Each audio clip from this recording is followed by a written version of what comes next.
A series of unfortunate events. The Reptile Room. Book the second by Lemony Snicket.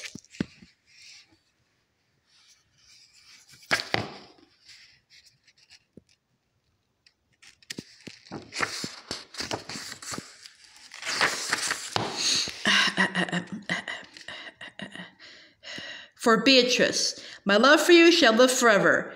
You, however, did not.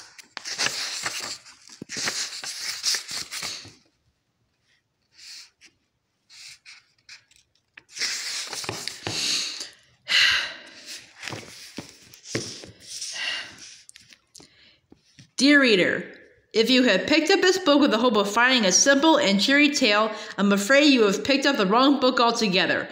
The story may seem cheery at first, when the Baudelaire children spend time in the company of some interesting reptiles and a giddy uncle, but don't be fooled. If you know anything at all about the unlucky Baudelaire children, you already know that even pleasant events lead down the same road to misery.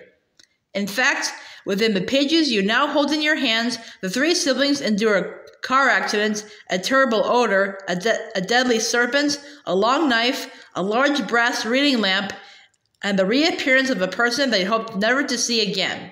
I am bound to record these tragic events, but you are free to put this book back in the shelf and seek something lighter. With all due respect, Lemony Snicket.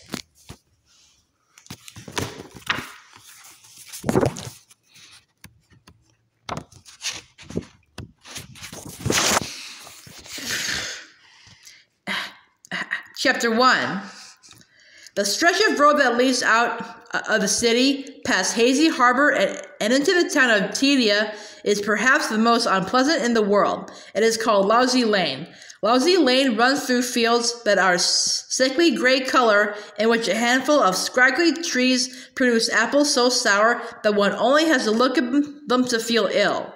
Lousy Lane traverses the Grim River, a body of water that is 9/10 mud and that contains extremely unnerving fish, and it encircles a horseradish factory, so the entire area smells bitter and strong. I am sorry to tell you that this story begins with the Baudelaire orphans traveling along this most displeasing road, and that from this moment on, the story only gets worse. Of all the people in the world who have miserable lives, and, as I'm sure you know, there are quite a few, the Baudelaire youngsters take the cake, a phrase which here means that more horrible things have happened to them than just about anybody. Their misfortune began with an enormous fire that destroyed their home and killed both their loving parents, which is enough sadness to last anyone a lifetime. But in the case of these three children, it was only the bad beginning. After the fire, the siblings were sent to live with a distant relative named Count Olaf, a terrible and greedy man. The Baudelaire parents had left behind an enormous fortune, which would go to the children when Violet came of age, and Count Olaf was so obsessed with getting his filthy hands on the money that he hatched a devious plan that gives me nightmares to this day. He was caught just in time, but he escaped and vowed to get a hold of the Baudelaire fortune sometime in the future. Violet, Klaus, and Sonny still had nightmares about Count Olaf's shiny eyes, and about his one scraggly eyebrow, and most of all, about the tattoo of an eye he had on his ankle. It seemed like that eye was watching the Baudelaire orphans wherever they went. So I must tell you that if you have opened this book in the hope of finding out that the children lived happily ever after, you might as well shut it and read something else, because Violet, Klaus, and Sonny, sitting in a small cramped car and staring out the windows at Lousy Lane, were heading toward even more misery and woe. The Grim River and the horseradish factory were only the first of a sequence of tragic and unpleasant episodes that bring a frown to my face and a tear to my eye whenever I think about them. The driver of the car was Mr. Poe, a family friend who worked at a bank and always had a cough. He was in charge of overseeing the orphans' affairs, so it was he who decided that the children would be placed in the care of a distant relative in the country after all the unpleasantness with Count Olaf. I'm sorry if you're uncomfortable, Mr. Poe said, coughing into a white handkerchief. "But this new car of mine doesn't fit too many people. We couldn't even fit any of your suitcases. In a week or so, I'll drive back here and bring them to you." "Thank you," said Violet, who at 14 was the oldest of the Baudelaire children. Anyone who knew Violet well could see that her mind was not really on what Mr. Poe was saying, because her long hair was tied up in a ribbon to keep it out of her eyes. Violet was an inventor, and when she was thinking of inventions, she liked to tie her hair up this way. It helped her think clearly about the various gears, wires, and ropes involved in most of her creations. "After living so long in the city," Mr. Poe continued, "I think you will find the countryside to be a pleasant change." "Oh, here's the turn. We're almost there." "Good," Klaus said quietly. Klaus, like many people on car rides, was very bored, and he was sad not to have a book with him. Klaus loved to read, and at approximately 12 years of age, had read more books than many people read in their whole lives. Sometimes he read well into the night, and in the morning could be found fast asleep with a book in his hand and his glasses still on. "I think you like Dr. Montgomery, too," Mr. Poe said. "He has traveled a great deal, so he has plenty of stories to tell. I've heard his house is filled with things he's brought from all the places he's been." "Bats!" Sonny shrieked. Sonny, the youngest of the Baudelaire orphans, often talked like this, as infants tend to do. In fact, besides biting things with her 4 very sharp teeth, speaking in fragments was how Sonny spent most of her time. It was often difficult to tell what she meant to say. At this moment, she probably meant something along the lines of, "I'm nervous about meeting a new relative." All 3 children were. "How exactly is Dr. Montgomery related to us?" Klaus asked.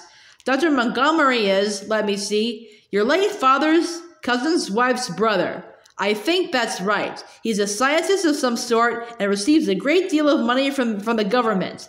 As a banker, Mr. Poe is always interested in money." "What should we call him?" Klaus asked. "You should call him Dr. Montgomery," Mr. Poe replied. "Unless he tells you to call him Montgomery. Both his first and last names are Montgomery, so it doesn't really make much difference." "His name is Montgomery?"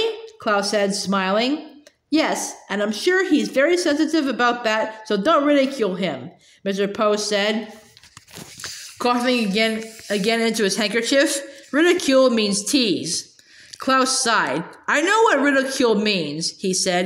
He did not add that, of course. He also knew not to make fun of someone's name. Occasionally, people thought that because the orphans were unfortunate, they were also dim-witted. Violet sighed too and took the ribbon out of her hair. She had been trying to think up an invention that would block the smell of horseradish from reaching one's nose, but she was too nervous about meeting Dr. Montgomery to focus on it. "Do you know what sort of scientist he is?" she asked. She was thinking Dr. Montgomery might have a laboratory that would be of use to her. "I'm afraid not," Mr. Poe admitted. "I've been very busy making the arrangements for you 3, and I didn't have much time for chit-chat. Oh, here's the driveway. We've arrived." Mr. Poe pulled the car up a steep gravel driveway and toward an enormous stone house. The house had a square front door made of dark wood with several columns marking the front porch. To each side of the door were lights in the shapes of torches, which were brightly lit even though it was morning. Above the front door, the house had rows and rows of square windows, most of which were open to let in the breeze. But in front of the house was what was truly unusual: a vast, well-kept lawn dotted with long, thin shrubs in remarkable shapes. As Mr. Poe's car came to a halt, the Baudelaires could see that the shrubs had been trimmed so as to look like snakes. Each hedge was a different kind of serpent, some long, some short, some with their tongues out and some with their mouths open, showing green, fearsome teeth. They were quite eerie, and Violet, Klaus, and Sonny were a bit hesitant about walking beside them on their way up to the house. Mr. Poe, who led the way, didn't seem to notice the hedges at all, possibly because he was busy coaching the children on how to behave. "Now, Klaus, don't ask too many questions right away. Violet, What happened to the ribbon in your hair? I thought you looked very distinguished in it. And somebody please make sure Sonny doesn't bite Dr. Montgomery. That wouldn't be a good first impression. Mr. Post stepped up to the door and rang a doorbell that was one of the loudest the children had ever heard. After a moment's pause, they could hear approaching footsteps, and Violet, Klaus, and Sonny all looked at one another. They had no way of knowing, of course, that very soon there would be more misfortune within their unlucky family, but they nevertheless felt uneasy. Would Dr. Montgomery be a kind person? They wondered. Would he at least be better than Count Olaf? Could he possibly be worse? The door creaked open slowly, and the Baudelaire orphans held their breath as they peered into the dark entryway. They saw a dark burgundy carpet that lay on the floor. They saw a stained glass light fixture that dangled from the ceiling. They saw a large oil painting of two snakes entwined together that hung on the wall. But where was Dr. Montgomery? "Hello?" Mr. Poe called out. "Hello? Hello, hello, hello!" A loud voice boomed out, and from behind the door stepped a short, chubby man with a round, red face. "I am your Uncle Monty, and this is really perfect timing. I just finished making a coconut cream cake."